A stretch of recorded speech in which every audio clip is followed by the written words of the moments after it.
Hello everyone, welcome to the channel.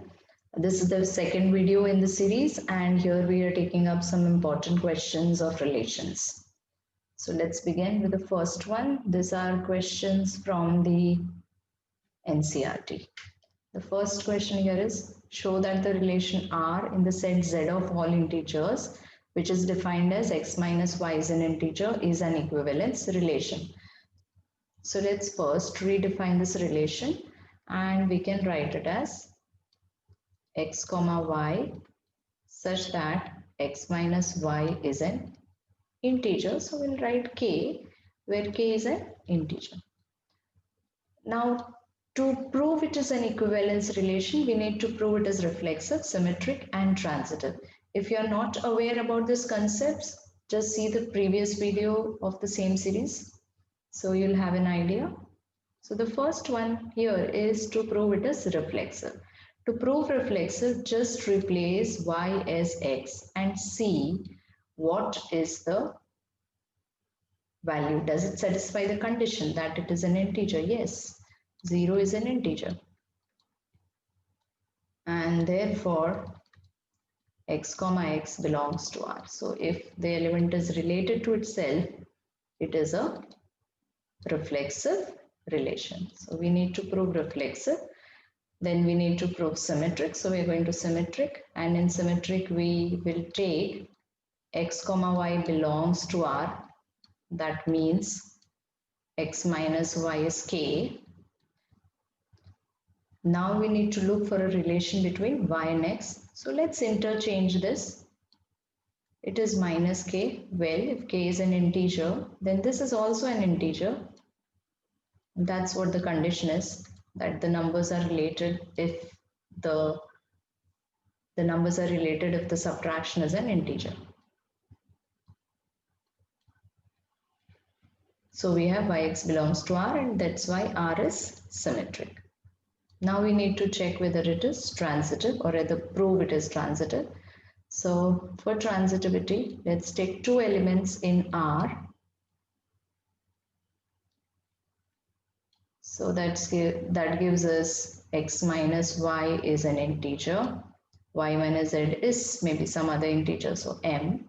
Now we need to relate x and z. We have two equations here and we see that if we add this, we need to have a relation only between x, z. That means we need to eliminate y. So we'll add it. Y will get cancelled and we have x minus z is integer plus integer, which is an integer. And that gives xz in R. And so R is transitive. It is reflexive, it is symmetric, and it is transitive. So R is an equivalence relation. So whenever we need to prove equivalence relation, we need to prove all of this: reflexive, symmetric, and transitive. Here we have another question, which is relation R is in the set A, which is finite set because it is integers starting from 0 to 12. And we need to prove that modulus A minus B is multiple of 4. In this case, you may take the ordered pairs of the subsets of A cross A so that you can define this relation. But we will get many elements, so we'll go with the generalized form and we will again redefine this relation, or rather write that A is related to B if A minus B is multiple of 4, but because it is modulus, let us make plus minus. M is any integer. So let's go with reflexive first because we are supposed to prove it is equivalence relation. For reflexive, just replace B by A and C. If it's 0, so yes, it is a multiple of 4, or you can write that it is plus minus 4 into 0. Yeah, anyway. So A comma A belongs to R and so R is reflexive. Okay. Now let's go to the next. Now to symmetricity. In symmetricity, what you have to do? You have to take A, B in R. That means A is related to B. We know A is related to B means A minus B is a multiple of 4, or according to our redefined form, plus minus 4m. Now we need to change a and b. So we'll take b minus a. So if a minus b is positive, b minus a will be negative, negative then positive. Whatever it is, it's a multiple of 4. So b comma a belongs to R, and that is why R is symmetric. Go to the third one, that is transitive. Let's take AB and BC both in R, and we find that A minus B is plus minus 4m. B minus C is also a multiple of 4, but I'll not write m, we'll write something else, say n. And like the previous one, once again we want to relate A and C, so we'll simply add this. So if you notice, all those questions which are like multiple of or integer will go on the same kind of proof. Your B and B will get cancelled. A minus C is plus minus 4 common. M is integer, N is integer. So the addition will also be integer. And we have A minus C is 4 into something, multiple of 4. So A comma C belongs to R. R is transitive. It's reflexive, it is symmetric, and it is transitive. So it is an equivalence relation. Okay, R is equivalence. Now we want to find which elements are related to 1. That means you can write this is also known as equivalence class of 1. In place of A, we will write 1, and I am looking for, or let's put it this way. We are looking for all such B values where 1 minus B is a multiple of 4. That's what you can say. So in this case, we are looking for B, such numbers from A, because it is a subset of A cross A, right? So such numbers from A, wherein when you subtract it from 1, will give you multiple of 4. Means replace, say put 0, 1 minus 0, is it multiple of 4? No. 1 minus 1? Yes. So 1 is related to itself, right? As such also it was reflexive, it was related to itself. What would be the next number? Will 1 minus 2 be a multiple of 4? No, not obviously not. So keep on thinking like that, and if you understand it clearly, you'll get, yes, 1 minus 5 is a multiple of 4. The next number will be 9, because 1 minus 9 will also be a multiple of 4, but that's 8. The next number will be 13, but that doesn't belong to the set A. So the only elements which are related to 1 are 1, 5, 9. And in the relation, if you're supposed to write this in the relation, like if I were to write all the elements of R, then there would be elements like this in R, that is 1, 1, 1, 5, and 1, 9. They would belong to R. That's what we mean by 1 is related to 1. So we are looking for which values are associated with 1. Which values will come in the equivalence class.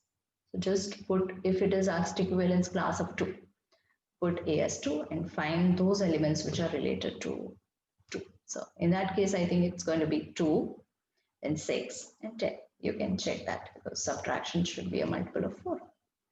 So this is how you find the equivalence class or elements related to any given element. This is also a question on equivalence relation. As we see, it is defined as, first of all, let's see on what set it is. It is on the set of points in a plane. It's defined as distance of P from origin. P from origin is same or equal to distance of Q from origin. So first of all, we will write this in the mathematical form. Distance of P from origin means OP equal to OQ. That's what is given. Now it says further show, first we have to prove it as equivalence relation. Then we have to find the set of all points that are related to P. So we'll go to that later. First, let's prove that it is an equivalence relation. The first thing, as we know, is just replacing Q by P. So we have, yes, that's true, right? OP is equal to OPN. So P comma B, P comma P belongs to R. So R is reflexive. First part is done. Second is taking up an element in R. And when an element belongs to R, we know that their distance from origin is equal. So P is equal to OQ. We need to flip the sides and check. OQ is equal to OP. Is it true? Yes, obviously. And so QP belongs to R. That makes R symmetric. Now when you go to the third one, that is transitivity, we need to take two elements which are already in R. And that gives us that OP is equal to OQ, OQ is equal to OT. From PQ we have this, and from QT we have this. So if you relate this to, it is OP is equal to OT. That means P is related to T because their distance from the origin is same, and that's the condition for this relation. So PT belongs to R. So for PQ and QT, you see we got Q, PT. We could relate the first and the last element. So R is transitive. It is reflexive, it is symmetric, and it is transitive. So R is equivalence relation. So the first part is done. Now going to the next part, which is show that the set of all points related to P, all points related to P means equivalence of class of P is circle passing through P with origin as center. That's what we need to prove. So first of all, let's think that which elements are related to P. So we're looking for a set which is an equivalence class of P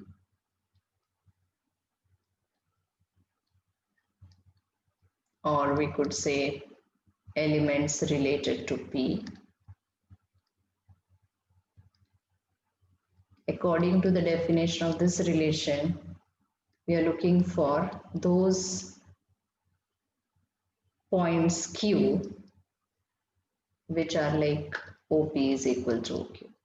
Distance from origin is same as that for Q as that of P. So we're looking for all such points Q. If you do think about this, let's take the coordinate system and we want all points like OP, distance from origin is same. So some other point, say Q here, some other point here, and some other point. So we see that the point is fixed and the distance is also fixed. That means it's a circle.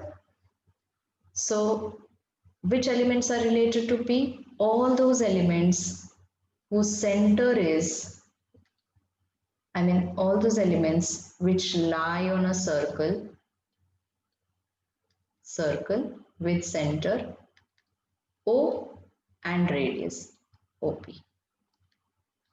are related to P. That's what we have to prove. Set of all points related to the point P is a circle passing through P and origin is the center. So we can just put this in words that those elements which are related to P will be having the same distance as P from the origin. So that means the distance is fixed and the point is also fixed. So it's a circle. So here's more of explanation about the things rather than mathematical calculation or simplification.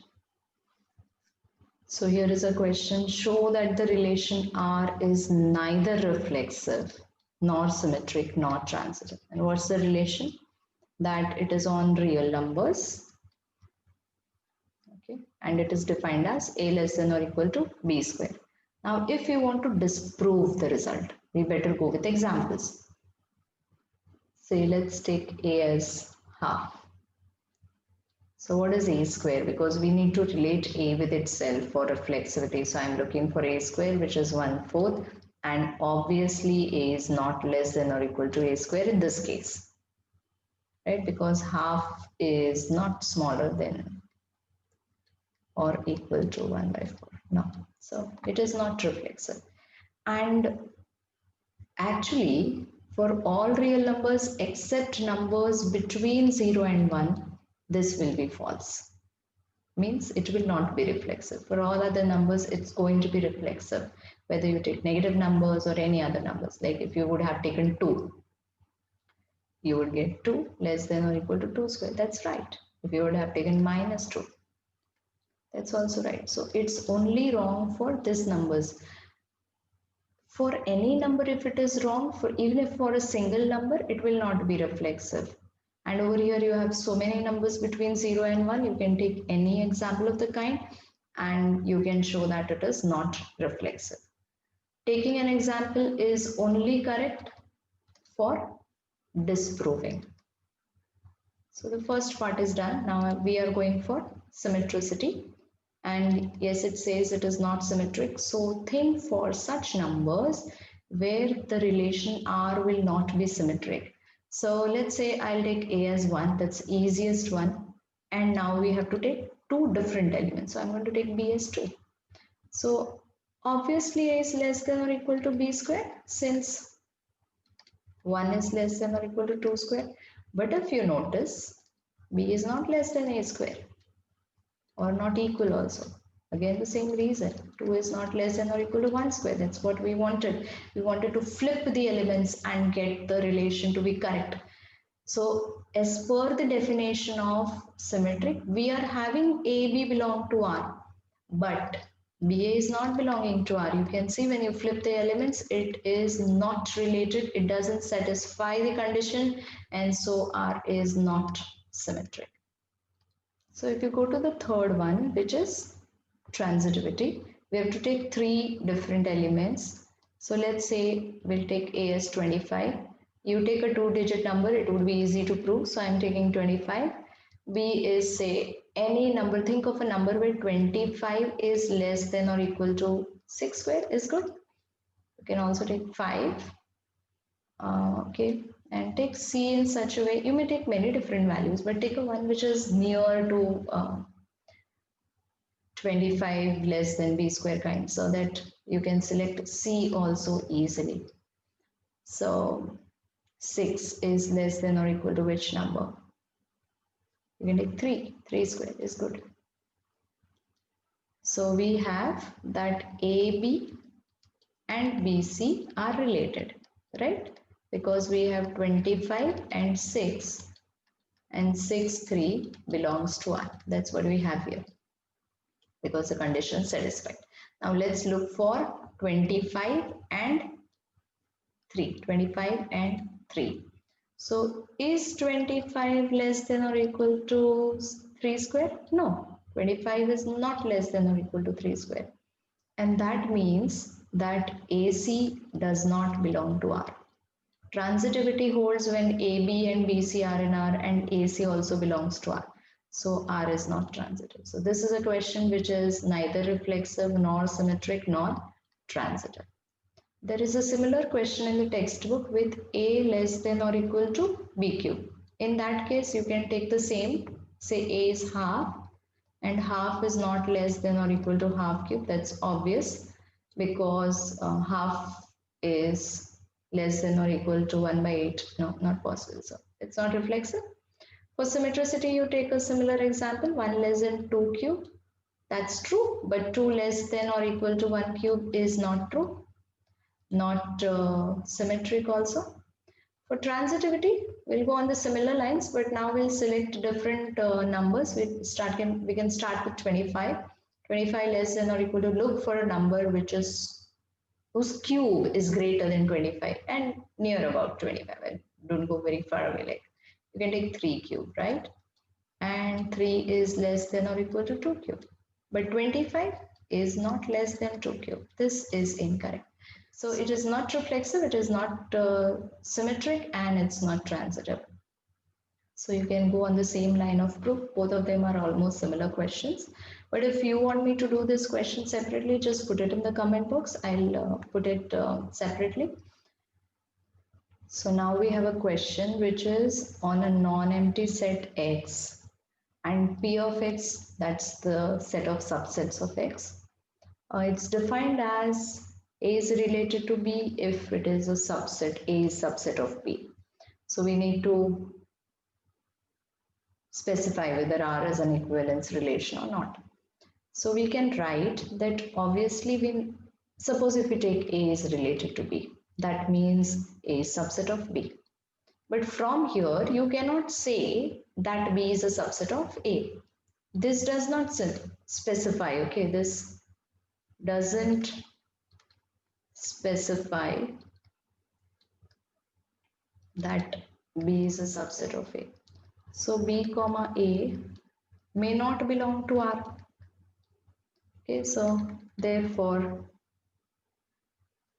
it is not symmetric. To prove that it is not symmetric, we can take an example. So let's take X as say 1, 2, 3. Now we know that we are relating the subsets of X. So say A is 1 and B is 1, 2. So it's clear that A is a subset of B, but B is not a subset of A. That means we have A is related to B. This belongs to the relation, but B is not related to A. So it is not symmetric. So that is enough to show that it is not an equivalence relation, and this is the justification. However, if you were asked whether it is reflexive, we should have written every set is a subset of itself. So A is related to A, or you can write in this form A related to A. So it is reflexive. And transitive, yes, if A is related to B and B is related to C, that means A is subset of B and B is subset of C. So we know A is a subset of C, so it is transitive, A related to C. This is a relation which is, that is a relation on subsets, is reflexive, is transitive, but it is not symmetric. So here we were asked, is it equivalence relation? So disproving one of this is good enough. So we would do only this much, not symmetric. But I just showed you this in case if you're asked reflexive and transitive, is it reflexive? Is it transitive? And you can do this. In here, we are given that R1 and R2 are equivalence relations, and we need to prove that intersection is also an equivalence relation.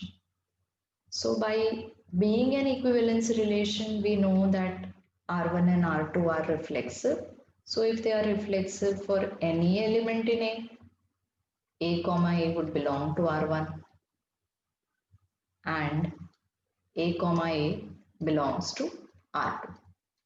So if this element is both in R1 and R2, it has to be in the intersection. So that's what we want, that if A belongs to A and A comma A belongs to R1 intersection R2, that means this is reflexive. So we are done with reflexive. Going to the next one, that is symmetric. Once again, both of these are equivalence relations, so they are symmetric. So with R1 and R2 being symmetric, let's take an element first of all in the intersection, because if this element is in R1 intersection R2, we need the reverse element also in R1 intersection R2 so that it is proved to be symmetric. So if it is in R1 intersection R2, it belongs to R1 and it belongs to R2. So if it is in both the sets, and because they are symmetric, we know that BA belongs to both of R1 and R2, and that is why it will be an element in the intersection. So we have to go to the similar lines of proof, like we start with an element in A, we proved it is A comma A is related. We started with an element A comma B, and we proved that BA belongs to R1 intersection R2, so it is symmetric. In fact, this is easier because you already know that if it is in the intersection, it is in both the sets, and if it is in both the sets, then you'll get symmetricity also, you'll get transitivity also. Let's check transitivity. Like for transitivity, we know we need two elements. And here the one which we want to prove transitive is R1 intersection R2. So take the two elements in the set. So if it is belonging to the intersection, it has to be in R1 and it will also be in R2. So because R1 and R2 are equivalence relations, they are transitive. If they are transitive, then AC belongs to R1 and AC belongs to R2. If the element is both in R1 and R2 as we see here, it will belong to R1 intersection R2. So we started with AB and BC in R1 intersection R2 and we arrived to AC belonging to the intersection. So it is transitive. Again, a relation which is reflexive, symmetric and transitive is an equivalence relation. Okay, let's go with the question now. Let R be a relation on the set A of ordered pairs of positive integers defined by, now we have ordered pairs. Like earlier there were questions like we were throwing one die, like that. 1 is related to 2, something like that. Now we have 1 is related to 1 2. Like you get an ordered pair where two ordered pairs are related and it is defined in this way. So I would like to redefine it again in this case also. And we would write it as this is what is given. So we'll say x upon y is equal to u by v. So xy is related to uv if x upon y is equal to u upon v. Let's check for reflexive, and we know that we have to write the second element the same as the first element. So that's what you have, second element the same as the first element, x upon y equal to x upon y. So xy is related to xy. That makes it reflexive. See, over here you need to think of replacing uv as xy. uv as xy. That's what we have done. If it holds true, then it is reflexive. And yes, it holds true. Earlier we were looking only for one element related to another. Now we're looking for ordered pair related to another ordered pair. In the earlier questions, we were looking for C comma D belongs to R, then D comma C belongs to R. In other words, C is related to D, then D should be related to C. But now in place of these elements, we want ordered pairs. So we should take that XY is related to UV and prove the reverse of this. Now we know that if XY is related to UV, it is X upon Y is equal to U upon V. Like the earlier case, when we used to prove this, we would flip the elements. Over here also, flip the sides and check. Is it true? Yes, it is. That is why UV is related to XY. So it became symmetric. Now we have to look for transitivity. Now let's check that how we would take transitivity in the previous case. We would take, say, AB and BC are related. Then AC is related. That means we would take A related to B, B related to C, and prove A related to C. In this case, we have to take ordered pairs. We have to take XY related to UV, UV related to some other element, say ST, and prove for this. Let's check. So we'll start with XY is related to UV. That is, we have X upon Y is equal to U upon V, and UV related to ST means U by V is equal to S upon T. That's how they are related. Now because this is the common one, you can relate XY and ST. And what do we find? That XY is related to ST. The first and the third element are related. So it is transitive also. It's reflexive, it is symmetric, and it is transitive. So it's an equivalence relation. The only difference over here was, instead of taking one element as a single term, we have to take ordered pair. So there are, I think, around 2 more questions of this kind which were asked in the board exams, but that I'll be taking up in the next video. These are all textual important questions on relations. And in the next video, I'll be taking up function and equivalence relation, another important questions I'll take up in some other video. I hope you have understood this. So hope to see you again in the next video.